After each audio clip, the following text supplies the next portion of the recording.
sera per la presentazione della tesi, che è una tesi originale, nel senso che parla di un paese che, se tornassimo indietro di 100 anni, sarebbe dimenticato.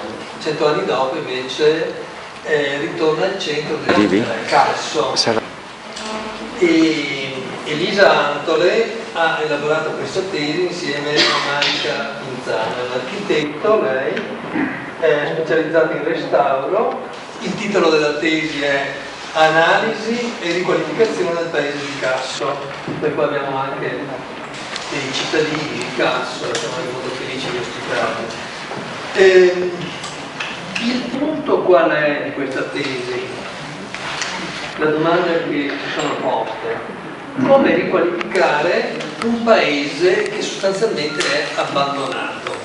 Però è un paese che ha delle caratteristiche particolari, nel senso che è un paese di montagna, è un paese di frontiera, è talmente di frontiera che è quasi diviso tra due regioni e due province, ma non è diviso se non in modo molto strano dal punto di vista della geografia religiosa, nel senso che Casso, che è dello stesso comune di Erto, è ancora adesso, no?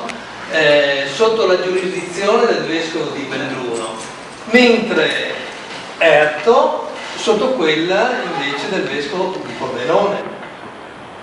Allora, questa stranezza di questo paese che si è sviluppato in altezza, non in larghezza, che ha una caratteristica urbanistica, tipologica assolutamente originale, su questo tema hanno voluto approfondire un'analisi per capire come riqualificarlo, valorizzarlo e promuoverlo. Questi due lo troviamo, e quindi Elisa Antole procederà alla sua esposizione e noi siamo molto curiosi di ascoltarla. Grazie a tutti intanto.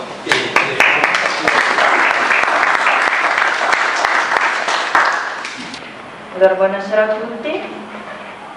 Volevo dirvi intanto perché abbiamo scelto Casso. Allora, io sono di Belluno, mentre la mia collega, oggi purtroppo assente, è di Montereale Valcellina, quindi questa divisione già si unisce nella scelta di Casso. In più è stato scelto perché, come appunto diceva l'avvocato, c'è una caratteristica, è un paese che è molto nominato storicamente, ovviamente, per il disastro del Vajont, però forse è poco conosciuto a livello sia architettonico che storico. E noi abbiamo tenuto conto del Vajont, ma non è il tema centrale della tesi, e crediamo che anche se non ci fosse stato il Vajont, probabilmente il paese di Casso ad oggi sarebbe disabitato o quasi disabitato, nel senso che rappresenta tutte le problematiche dell'abitare in montagna e quindi il conseguente abbandono dei paesi di montagna e quant'altro. Quindi nella tesi abbiamo appunto cercato di rispondere a questa domanda, se è possibile trovare un modo per riqualificare un paese come Casso, e buona parte del lavoro è stato fatto nell'analisi del contesto, perché un progetto di restauro, soprattutto in un luogo come questo, non può prescindere da un'analisi del contesto e della sua configurazione sia architettonica che urbana. Quindi la tesi si argomenta in alcuni cenni storici, le caratteristiche della morfologia urbana, l'analisi dei materiali costruttivi e delle sue tecniche costruttive, le tipologie edilizie, per poi passare al progetto vero e proprio di riqualificazione. Questo cerchietto qui è la diga del Vajont, qui c'è Erto, quindi di qua la Valcellina e di qua la Valbelluna. Entrambi i paesi di Erto e Casso nascono da depositi di frane che sono cadute tra il 5 e il 600, e questo ne ha determinato la morfologia urbana di entrambi i paesi. Erto, che in dialetto si dice Nert, il cui nome ha origine probabilmente cioè si pensa che l'origine del nome sia legato o a una divinità antica dell'acqua, legata all'acqua, infatti ci sono anche un sacco di toponimi nella zona che richiamano una possibile presenza di un lago, oppure dal latino ertus, nel senso che non tutti conoscono, è che in realtà i danni che il paese, cioè architettonicamente, ha subito sono stati, per il disastro del Vajont, sono stati dovuti all'ondata di vento più che all'acqua. In realtà Casso è stato riparato dai monti che ci sono attorno, quindi non ha subito danni, ma non importanti. I danni sono stati, ci sono stati poi nel tempo, perché con l'abbandono la natura ha fatto il resto, cioè se nessuno più ci vive nelle case, necessariamente queste prima o poi crollano se uno non ci fa manutenzione. Quella della stalla e del fienile, qui sotto dal livello più basso della strada c'era la stalla, sopra dall'altra strada il fienile, il secondo livello del fienile, e poi dal secondo al terzo c'era un sistema di bottole che permetteva di arrivare sopra e al sottotetto. Non vogliamo essere tutte, sono questa invece è la più semplice dell'abitazione, quindi un edificio a stanza unica con solo le scale di collegamento tra i vari piani. Questa situazione in realtà è una situazione mista, e infatti se vi ricordate all'inizio vi ho detto che rispetto al catasto degli edifici erano stati aggiunti dopo, e sono questi, e si vede che sono diversi, anche per le dimensioni, nel senso che hanno una profondità notevole rispetto alle altre case, però in realtà prevedono un uso misto, quindi abbiamo stalla e fienile, piano terra, piano primo, e poi negli altri piani le abitazioni. Questa è una delle case più famose di Casso, era un'ex latteria, e la complessità è data dalle due stanze con il piano scala centrale. Abbiamo chiamato questa tipologia come ultima G, nel senso che sono interventi che sono stati fatti dopo e vedono l'unirsi di edifici diversi in un'unica unità residenziale, ma non è una tipologia vera, che era la più adatta sia per l'uso attuale, diciamo, che a Casso, nel senso che comunque se si va su d'estate è un paese molto vivo, e quindi poteva essere interessante trovare un modo per portare dei turisti e della gente e farli vivere a contatto con le persone che vivono quotidianamente lì, per fargli provare anche cosa vuol dire vivere in un posto così, in cui tutto veniva fatto in comunità, in cui non si può passare in macchina, perché le strade non hanno le dimensioni ovviamente per passarci in macchina, quindi l'idea dell'albergo diffuso è stata sviluppata facendo 3 approcci diversi.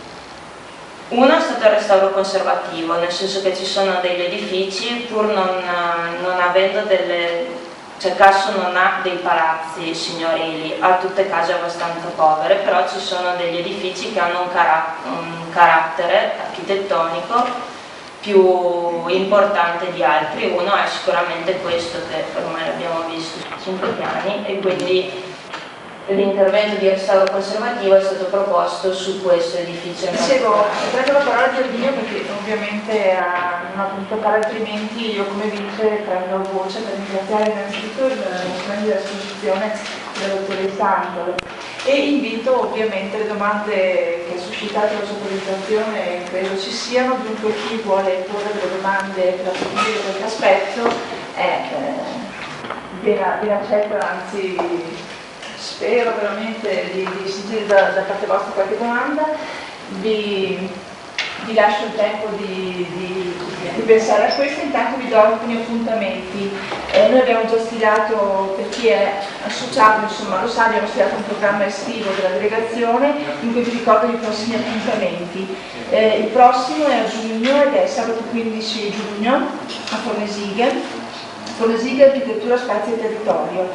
Un'intera giornata in questo paesino che a suo tempo è già stato inserito tra i luoghi di interesse e dunque da tutelare secondo la legge appunto 1089 del 1939. Fonesiga è un centro abitativo molto particolare di cui si è interessato a suo tempo addirittura l'albergo diffuso della Valcellina, che non so come sede principale, se è Cloud, e prevede tra l'altro uno dei posti dove è possibile risiedere è a Casso. Dopo se funziona bisognerebbe chiedere forse agli abitanti. Lo chiediamo.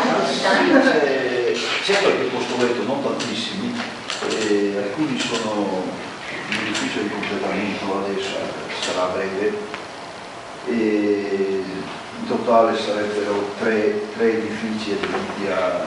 Perse nella cosa, nel senso che forse era una cosa era una cosa che si poteva portare avanti oltre alla tesi, invece si è fermato un po' lì.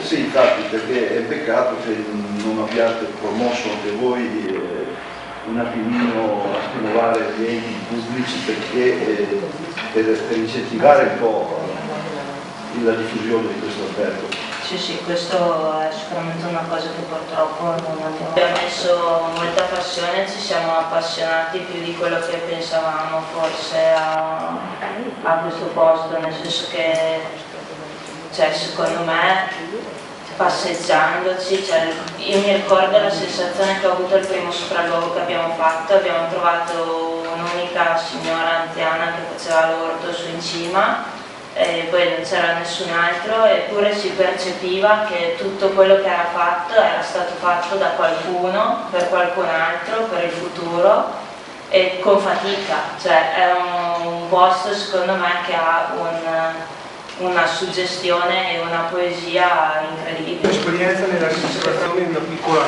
scala. Come diceva anche l'ingegner Maffei, è vero si possono fare, però pensiamo che le persone private non hanno costi enormi da sostenere per ristrutturare queste abitazioni. Il tetto in lamiera io l'ho fatto, però ancora oggi siamo in 7-8 persone fermi con questi tetti che non sappiamo se lasciarli con la lamiera o lasciarli con le pietre.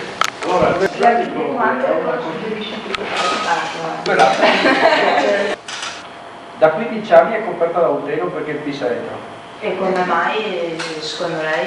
Perché c'è un magnifico addetto della sovrintendenza che con tutte le prescrizioni del caso, le antisetiche del caso, il recupero di questa chiesa a croce, non è riuscito a dare una risposta allora e oggi ancora meno. Casa del Valdenogher è la dimostrazione eclatante, noi abbiamo ricostruito con Gian Maria Ferretto quello che era l'impostazione della magnifica casa del Cinquecento con le laste e che oggi ha questo brutto tetto che non significa niente, che è un rifacimento. No, non è un rifacimento, è stata fatta una copertura a tegola rossa tipica locale, orribile, lasciando solo la prima parte della falda, quella proprio in cui le lastre si appoggiano alla muratura. E quindi ha perso però quel fascino del tetto in pietra che era una cosa incredibile. Quello è stato tolto dalla Valcantuna a Sarde. Siamo qui con l'architetto Elisa Antole che ha appena brillantemente terminato la sua presentazione della tesi che riguarda la ristrutturazione e il recupero delle case di Casso. Una considerazione finale dopo questa sua brillante presentazione. Mi dispiace che non c'era tanta gente, però spero che gli argomenti siano stati interessanti e visto le domande mi pare che ha preso un po' di attenzione, quindi sono abbastanza soddisfatta. Questo è vero, è il quarto martedì del FAI al quale partecipo e devo dire che è stata molto brava ed è sintomatica proprio l'attenzione che il pubblico ha posto nel farti delle domande, quindi complimenti e brava. Grazie. Un saluto per la Valcantuna però mi devi fare. Ciao Valcantuna! Okay. Grazie.